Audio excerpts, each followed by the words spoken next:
Getting a good seat for the coronation of King Charles III requires equal measures of dedication and patience. Some people have already claimed their spot for Saturday's big spectacle, and they plan on camping out in that spot until Saturday, rain or shine, all for the chance to see a once-in-a-lifetime event. This is a big historic event, the coronation. It's something that we as a group have never witnessed before. We've only seen it in black and white on television.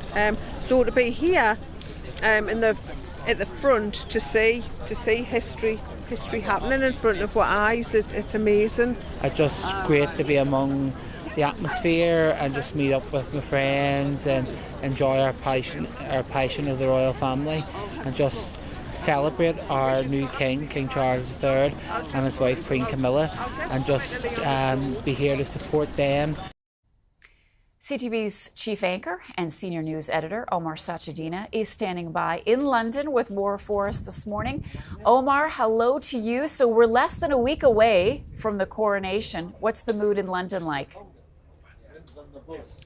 Well, as you mentioned, people have already started camping out here outside Buckingham Palace. And keep in mind that the coronation is not until Saturday. And just a few moments ago, Marcia, in fact, there was a lot of rain, which gives you the sense of the dedication that some people at least have for this coronation happening in just a few days' time. As far as the procession route is concerned, we know that the starting point will be here at Buckingham Palace.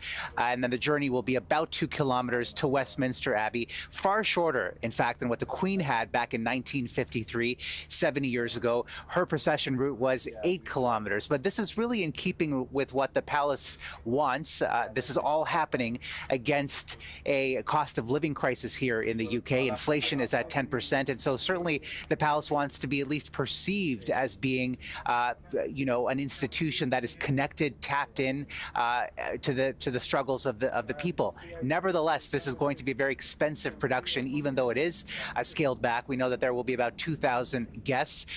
There are some key differences. We know that female clergy will be given a more prominent role this time around. There will also be an allegiance to the king. The public has been invited to do that.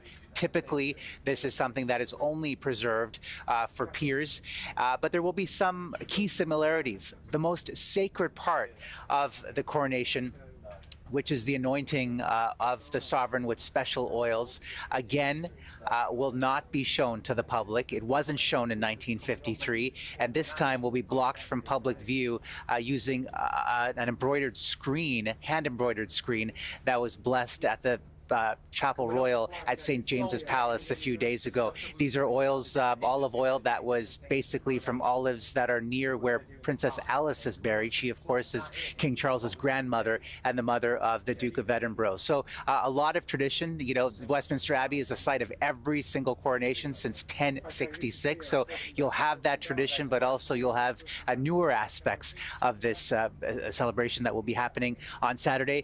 And I use the word celebration, but this is also a time to have painful and real conversations about the colonial legacies. So this will be something that we will be examining as part of a primetime special on Thursday, with the big event then, of course, happening on Saturday, May 6th. Okay, so many fascinating details to cover. You mentioned the rain already, Omar. Have you looked at the forecast? How's it looking for the big event on Saturday?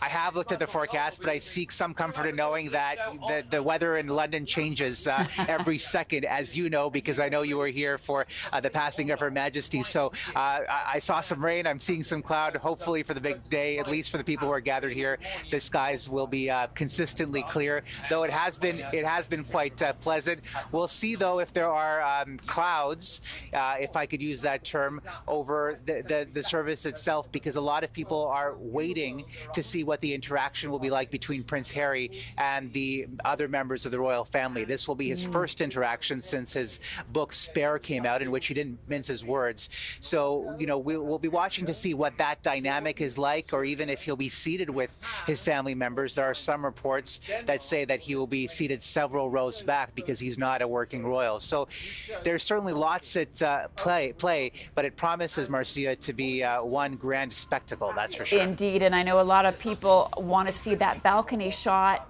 when the family comes out at the end of the coronation, and I guess we don't know yet, Omar, whether or not Harry will be part of that. still a few question marks whether he will be. Look, he certainly has been very vocal and very honest about his perspective and his interactions with his family.